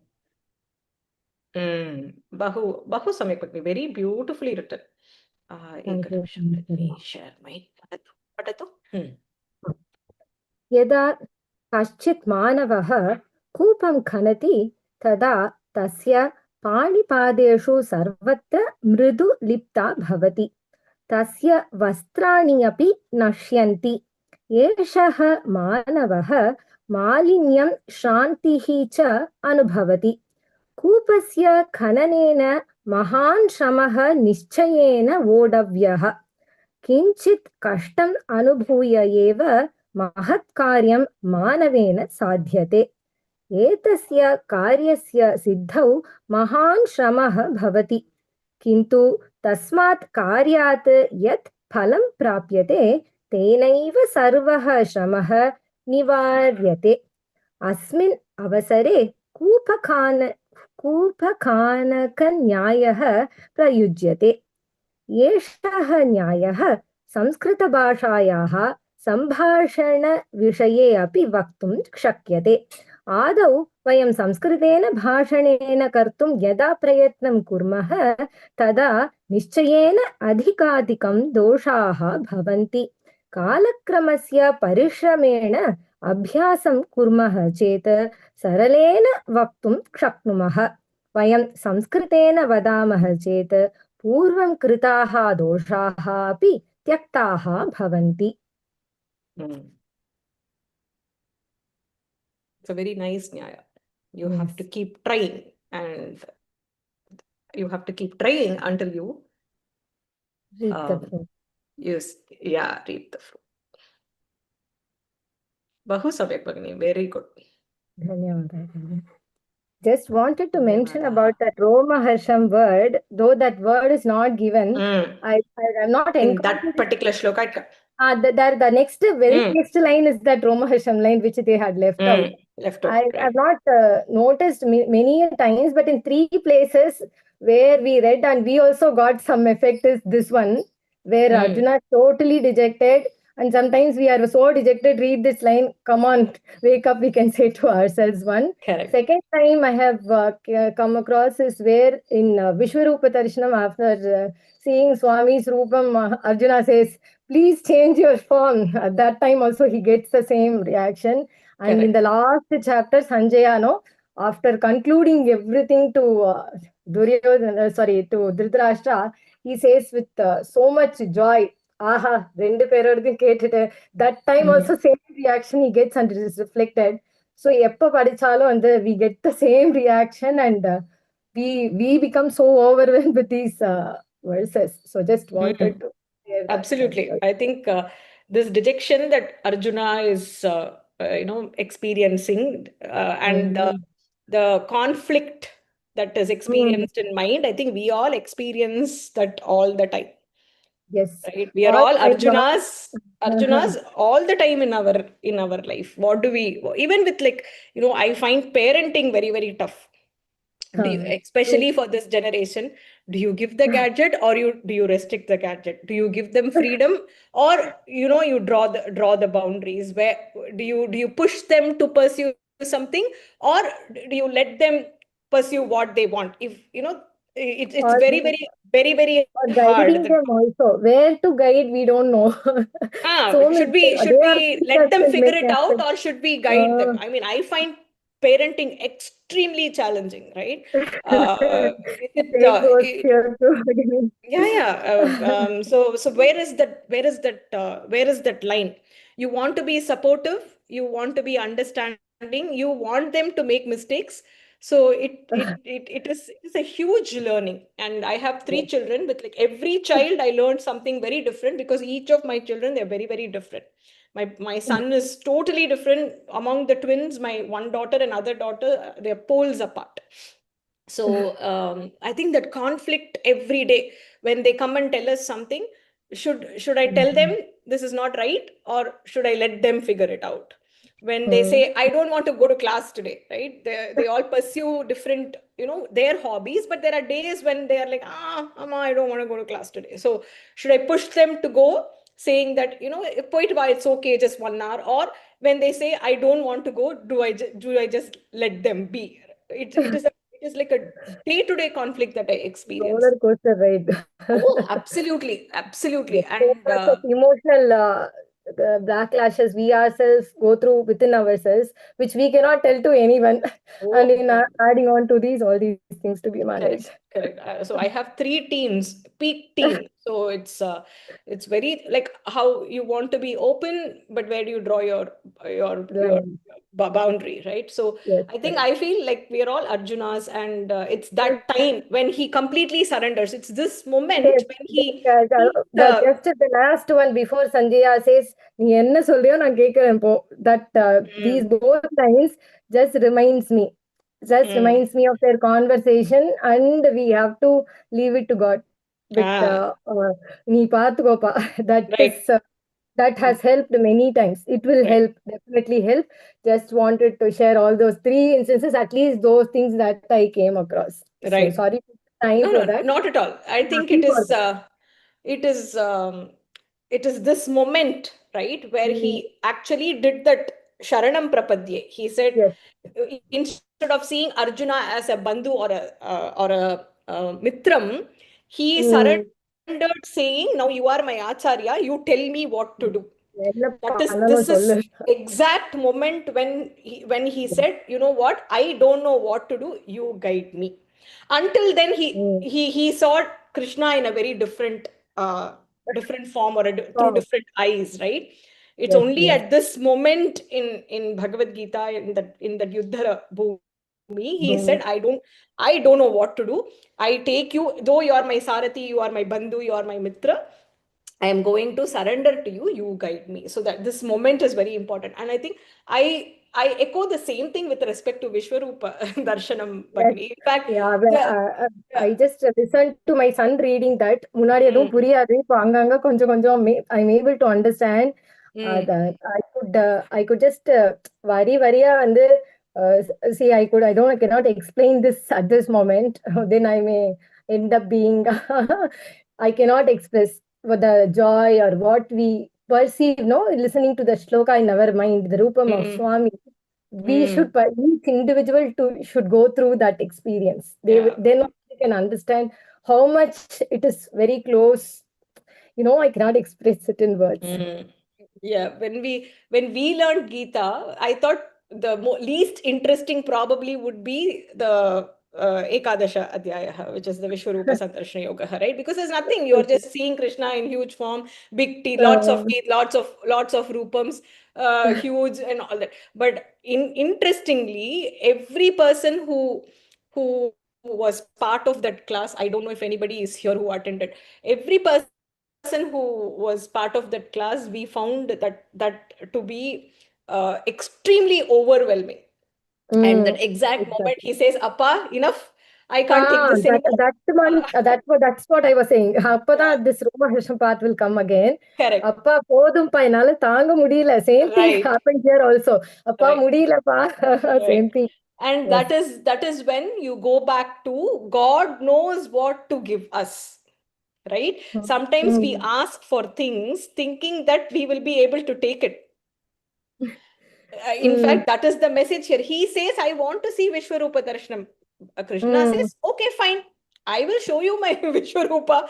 And then he says, oh my God, I can't take this. Now he realizes, oh, I don't have the capability to take this. That is why Krishna didn't show this Vishwarupam to me all this while, right? So God gives us what we deserve and what we can take, where we are. We say whether we are ready for something. So when something is not given to us, understand that Bhagavan actually knows what to give us. He is not giving something to us because we don't have the capability to handle it. So I think that is the message of Vishwarupa Darshana Yoga. So very, very nice. Thank you for bringing back Gita memories, Bhagini. Thank you so much. Dhanyavada. Somebody is talking about being a grandmother. Oh, I don't even want to get there. Grandparenting is very easy. Let them do whatever they want. Unfortunately, with this generation, it doesn't work that way, Bhagni. Parenting style was gut feeling, open communication. Yeah. My husband and I have come a long way in these. My son is 18, so in these 18 years, we have come a long way as parents.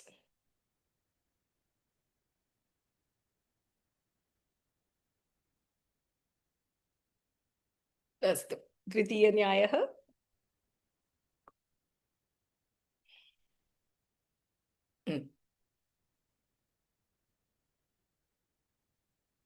नमस्कारः।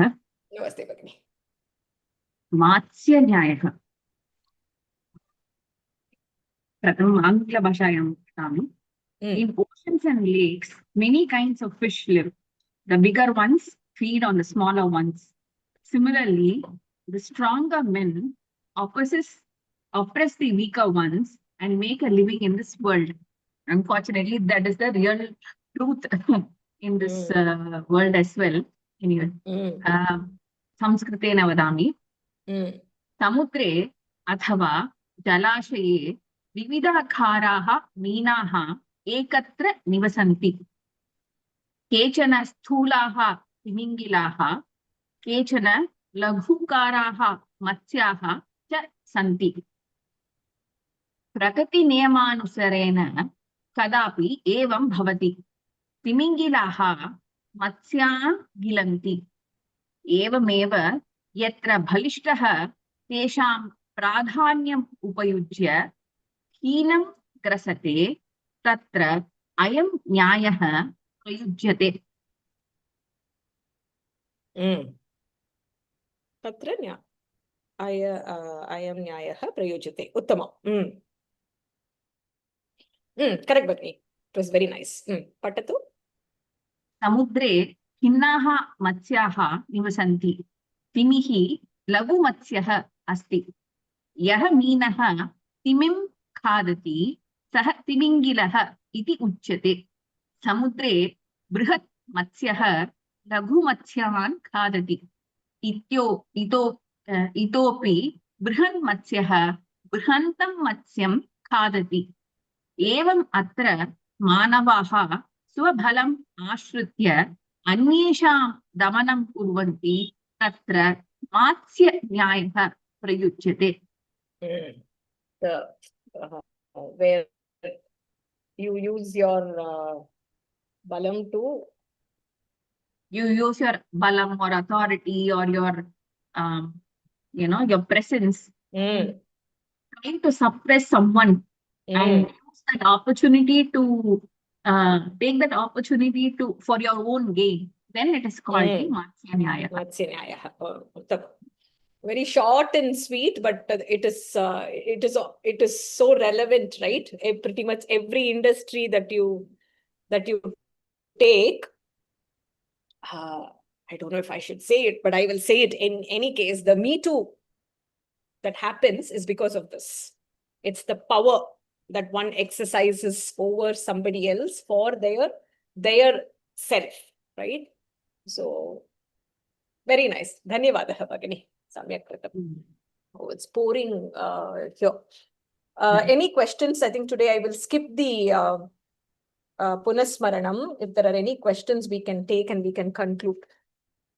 Most likely, we are going to be off power in a few minutes.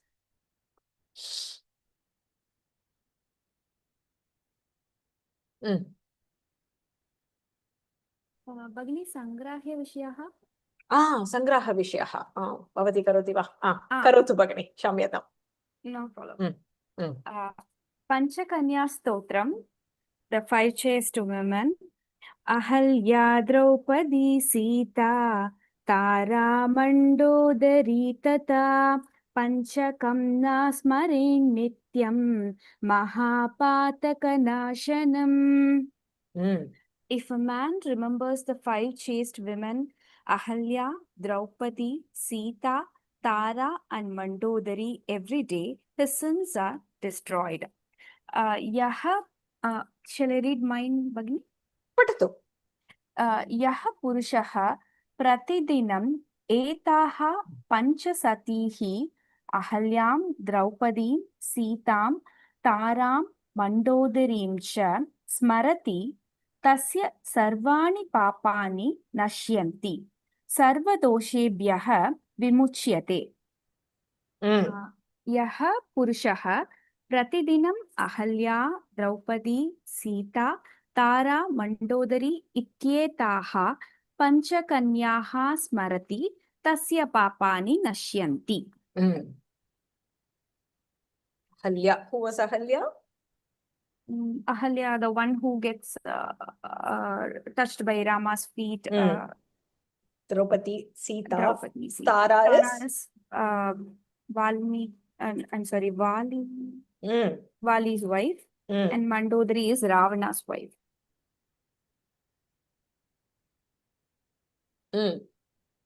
So, Panchakam atra na iti padam asti kalu. What is that? Na Panchakam Nariya. Na Panchakam na smare nityam. I don't know what. Na refers na men, refers na refers to feminine gender of Naha.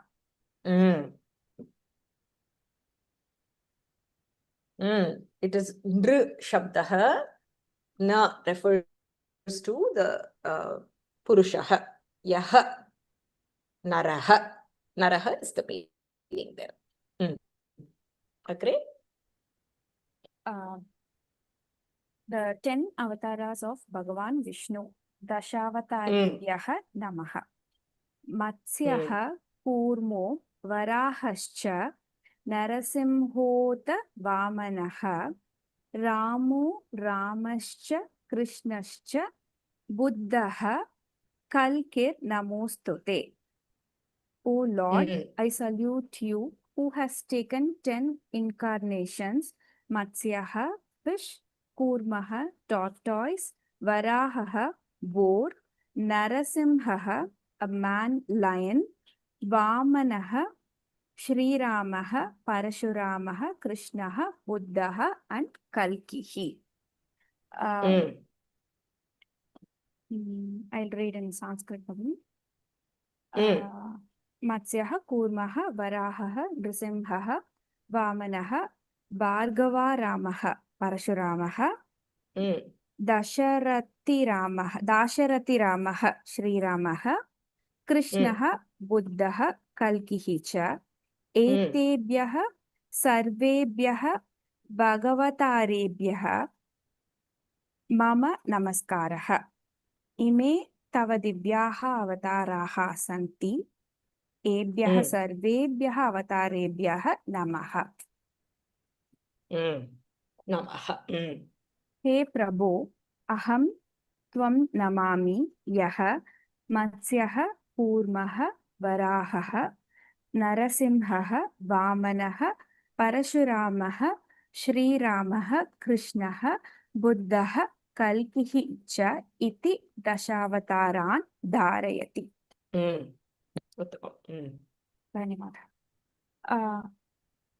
Somebody else was mentioned as part 2 of this.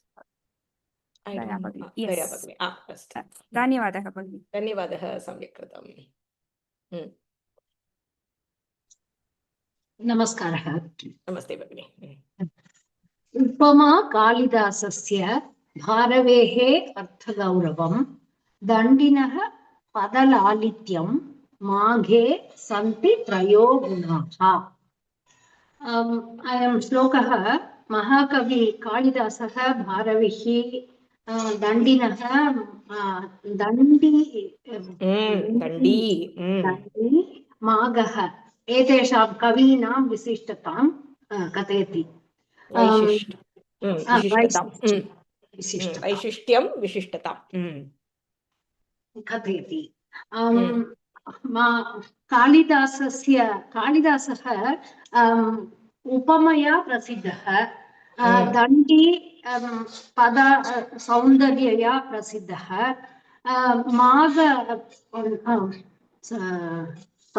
Bharavihi Artha Gauravena. That is his गौरवार्थ पदेन प्रसिद्धः माघः शिशुपालवधे माघस्य शिशुपालवधे एते सर्वे गुणाः सन्ति माघस्य काव्ये उपमा अर्थगौरवं पदलालित्यं च त्रय गुणाः दृश्यन्ते उत्तमं पठतु कालिदासः उपमालङ्कारेषु कालिदासः अतिशयेन प्रसिद्धः भारविः तु गूढार्थेन गम्भीरविचारेण च ख्यातः दण्डिनः पदलालित्येन सुन्दरपदप्रयोगेन विख्यातः एते त्रयः गुणाः पृथक् पृथक् काव्येषु दृश्यन्ते किन्तु माघस्य शिशुपालवधे सर्वेपि एते गुणाः एकत्र विद्यन्ते अतः उक्तेन श्लोकेन एतेषां कवीनां महिमा कथ्यते कालिदासस्य दीपशिखा उपमा अतिशयेन प्रसिद्धा तस्मात् सः दीपशिखा कालिदासः इति विख्यातः अत्र उपमा इत्युक्ते सिमिलीस् कम्पारिसन्स् अर्थगौरवम् इत्युक्ते that is very deep meaning or the profundity of the meaning is given so the very intense and deep meanings in his words used in the poems पदलालित्यं beauty सुन्दरता माघे सन्ति त्रयः गुणाः इति उत्तमं धन्यवादः भगिनी very beautiful that summarizes all the main rachayitas of Sanskritam. Similarly we have some titles for this one. I think that is for Deepashika Kalidasah. Similarly for the other poets Harshah Ananga Harshah Basah Jwalanamitra Bhasah Banah Turanga Banah Murarihi Indu Murarihi Trivikramah Yamuna Trivikramah Mankah Karnikara Mankah Magah Ganta Magah Bharavihi Chatra Bharavihi. Actually, I tried to, learn a little bit more to understand, how these titles are, why these, something like that. But I couldn't find much on the internet, though. So, I couldn't get any other source. So, maybe these are the titles. Anangaha means the one without limbs. Jwalanamitra. Jwalanam is lamp. Turanga. Indu, I don't know why Indu Murarihi, like moon-like. Yamuna Trivikramaha, flowing, is it? Karnika. Whereas for Kalidasa, actually that explanation was there. Deepashika. Deepashika and where the Raghuvamsha, he gave that example in the Swayamvara of that Indumati and like that he is also, in Sanskrit literature, he brought lights like that. Some explanations, that is written, but for nothing, for the others, I could not really find. For Bharavi, why he is called Chatra Bharavi means that kind of, I just attempted, but couldn't find. उत्तमं धन्यवादः भगिनी धन्यवादः सम्यक्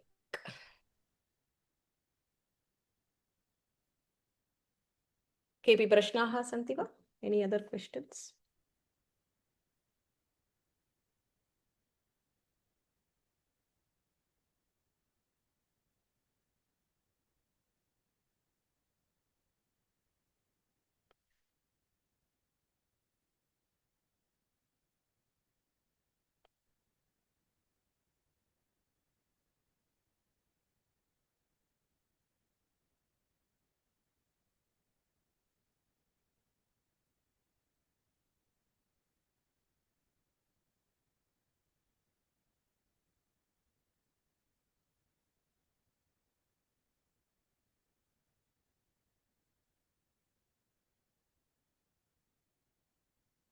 अस्तु वर्गं समापयामः। ॐ पूर्णमदः पूर्णमिदं पूर्णात् पूर्णमुदच्यते पूर्णस्य पूर्णमादाय पूर्णमेवावशिष्यते। ॐ शान्ति शान्ति शान्तिः। हरिः ॐ श्रीगुरुभ्यो नमः। हरिः ॐ। हरि ओम तत्सत्। धन्यवादः। शुभदिनं। राम राम राम। पुनर्